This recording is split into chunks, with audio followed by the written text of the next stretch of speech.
Well, here it is, the finale. So, as most of us knew by now, we have this Grandmaster fight again, and this is the part that I knew was going to make it difficult to plan ahead of time. He has the alternate rule sets from his original appearance. So, I had already sketched out an initial plan of attack based on the six paths. A number of us had already guessed that these would be the objectives, is completing it with a champion from each of the six classes. It just lined up too well. I already sketched that out, but the rule sets do make a difference. And so let's go over kind of why. So, this infuriating versus wounded state, that one makes the fight harder, but off the top of my head, not in a way that really affects certain paths. Technique is kind of important. Tokens of competence stacked to a maximum of 8 means that the fight's probably going to take longer because you're not going to do as much damage, if I remember correctly. Inflation means that you're probably not going to want to use somebody who's not taking a bunch of blocked hits. Liability is the one that worried me because there are certain champions that are excellent options for some of these paths. Off the top of my head, somebody like She-Hulk or Gilly 99 comes to mind. However, both of them have the problem that Gilly 99 cannot crit against the Grandmaster, and She-Hulk cannot inflict a damaging effect, which means that you are going to run into some tokens of blunder before you finish the fight. And if they only can stack to 3 before you automatically lose, that's a problem. So let's go figure out where liability is coming from. Okay, it's the Venom one. That's actually not nearly as bad as it could be, because Venom was kind of a difficult fight, but one of the most restrictive lanes that I saw for this particular thing is, in my opinion, Sinister to Doom. Now, Sinister to Adaptoid. That kind of gave away the lead there. The thing is that there are options for that lane other than Doom, because then that would potentially open up Doom for one of these others. But if you use somebody like Thing, could take both of these decently well. Or I think actually some people use Gilly 99 for both of these. So think something along those lines. It's more possible because that's not the most punishing rule set. I actually saw somebody, I think it was Iron Patriot, say that if the rule sets weren't too punishing, he was going to take in Ronin for Venom and Adaptoid. And the reason that would need to have the rule sets not be too punishing is that Ronin doesn't have access to a damaging debuff either, but that's where they put that rule set. And I think it might have been specifically to stop the Ronin cheese, because Grandmaster with Ronin that kills you every time you fail one of those prompts 3 times would be tough. Putting that aside, take the rule sets into account is the important part. The last 2 that we didn't really look at aren't huge. Uncertainty could matter. Okay, so you want somebody who doesn't rely on specials for the Sim Supreme fight, which is interesting because that's one that I know several people, including possibly myself, were considering just cheesing with Hyperion. You don't necessarily want to fight the Grandmaster with Hyperion without power. Okay, but let's take a look at some of the top options. This is going to be incredibly account specific, because some people are headed certain ways, but I can't copy what they were doing because their linchpin is, oh, and I'm going to use Immortal Abomination or King Groot for Mysterio and Rogue. Neither of those work for me because I don't have either of those ranked up. I know somebody who's planning on using a rank 3 Sunspot for Sinister and Adaptoid, which should be fantastic, but my unduped rank 2 is probably not as efficient of a call.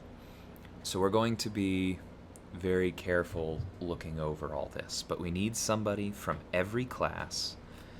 So, off the top of my head, going from what I had originally sketched out, I think I still like, for my cosmic option, using Odin for Darkhawk and then Rogue.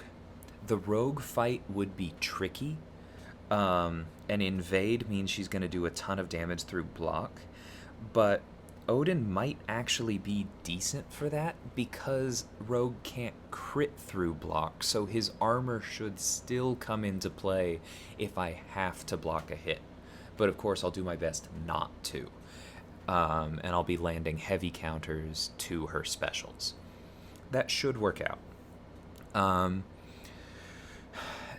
Tech is kind of a weak spot for me, but I think what I'm going to do there is probably repeat the Mysterio mirror match that I used, and take my rank 3 Mysterio against Mysterio and then Rogue. That seems pretty possible. I mean, Rogue is going to be rough for almost anyone, unless you can figure out... I mean, She-Hulk was what a lot of us used for her, but She-Hulk is going to have a really difficult time against Darkhawk or Mysterio. I'm trying to think... That's, like I said, probably where a lot of people are going to run with Immortal Abomination, or King Groot would make Mysterio a joke and then could probably survive through Rogue. There are going to be a number of options there. I know a lot of people used Gilly99 for Darkhawk. Yeah, she'll be quite good for Rogue as well. That should work. I already mentioned Doom for Sinister and Adaptoid. I think that may still be what I need to do. However, I will say, I had typed out to somebody, I might be forgetting some nodes, but off the top of my head, I'll probably take Mutant for Venom Adaptoid. I did forget a node, because this Setup and Spike node would be awful for most of the mutants I have. I may still have a way through that, but I'm going to be really careful there. We head over to here.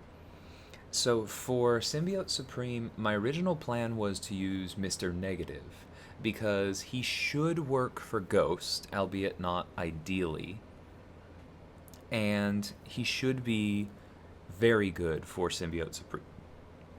I should be able to get through that. The rule set there complicates things a little bit, because I'm not entirely sure that I want to take the Grandmaster without any specials with Mr. Negative, but I'm going to have to do it with somebody, right? And then for Emma, I put down Kingpin because she was a pretty good option for both Emma and for Ghost.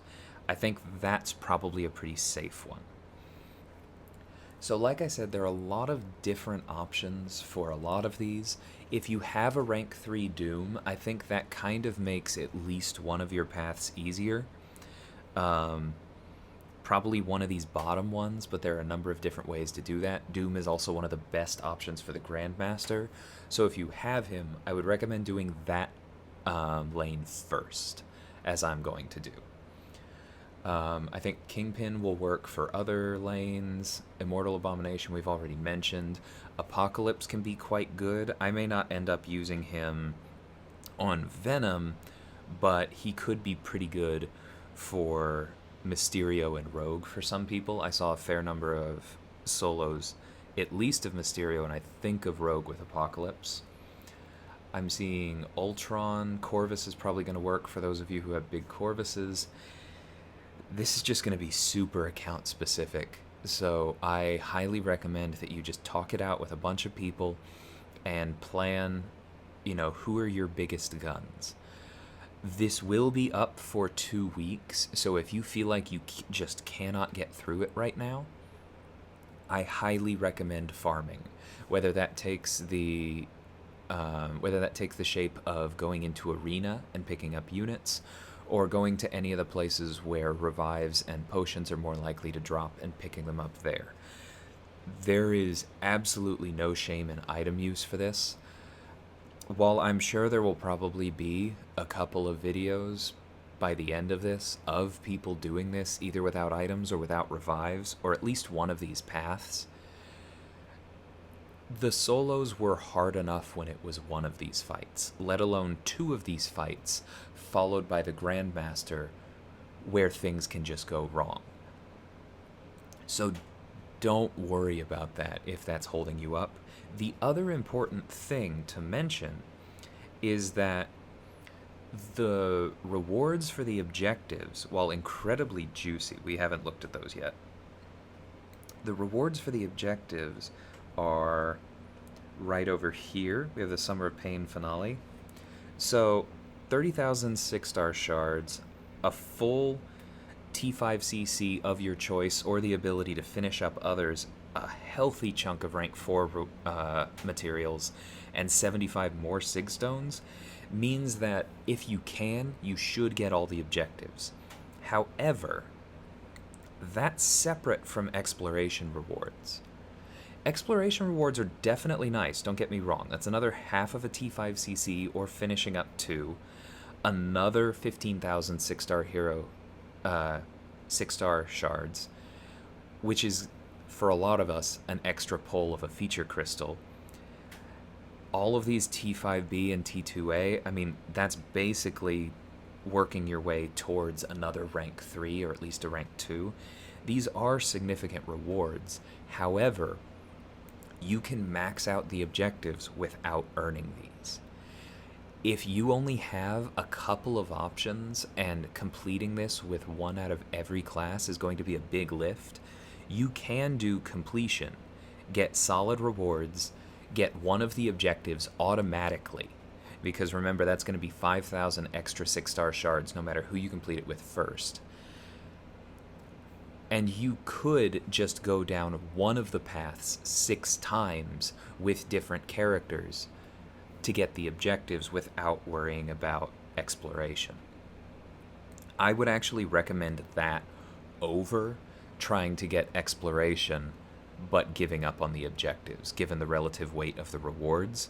But that's also an option. If you literally only have one rank 3 and you don't feel like anyone else is going to work, and you don't feel like you can get through it with your rank 5s without spending a ton of items, then it might make sense to use that rank 3 on as many of the paths as you can, and if you can get all 6, then that's still something. But again, I would go objectives over exploration if that's the calculus you're looking at. Overall, like I said, this is going to be very roster specific. It's going to be difficult, but I've actually been very happy with the Summer of Pain event so far.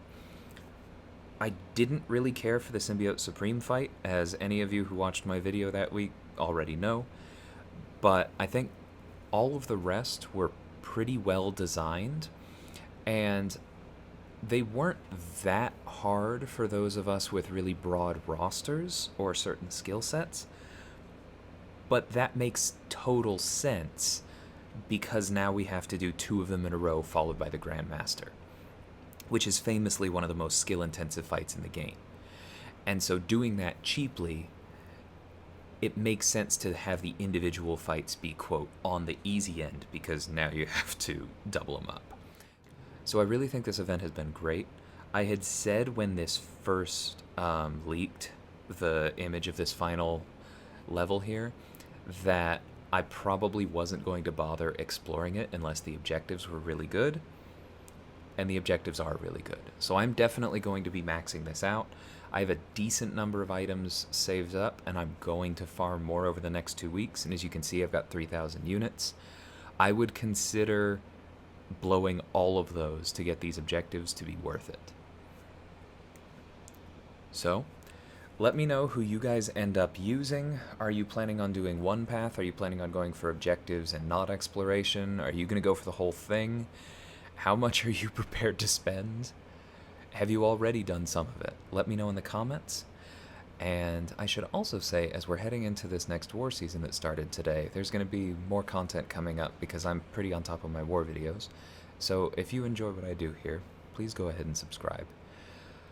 But other than that, I will see y'all next time. Take care and good luck.